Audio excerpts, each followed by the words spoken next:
भाग्यसूक्तम्। ॐ प्रातरग्निम् प्रातरिन्द्रगुं हवामहे प्रातर्मित्रावरुणा प्रातरश्विना प्रातर्भगम् पूषणम् ब्रह्मणस्पतिम् प्रातः सोममुत रुद्रगुं हुवेम प्रातर्जितम् भगमुग्रगुं हुवेम वयम् पुत्रमदितेर्यो विधर्ता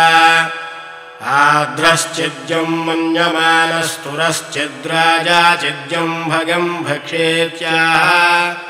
भगप्रणेतर्भगसच्चराधो भगेमाम् धियमुदवददन्नः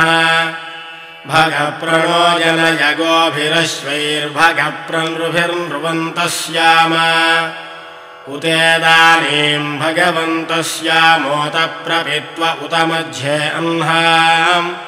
उतोदितामघवन् सूर्यस्य वयम् देवानागुं सुमतौ स्याम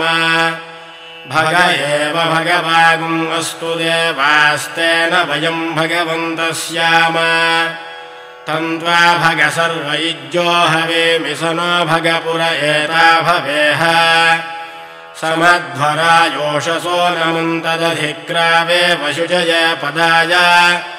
अर्वाचीनम् वसुविदम् भगन्नो रथमिवाश्वावाजिन आवहन्तु अश्वावतेर्गोमतेर्न उषासो वीरवतेः सदमुच्छन्तु भद्राः घृतम् दुहाना विश्वतः प्रवीणा यूयम् पात स्वस्तिभिः सदा नः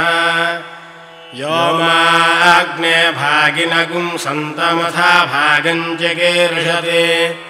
अभागमग्ने तम् कुरु मामग्ने भागिनम् कुरु ॐ शान्तिः शान्तिः शान्तिः।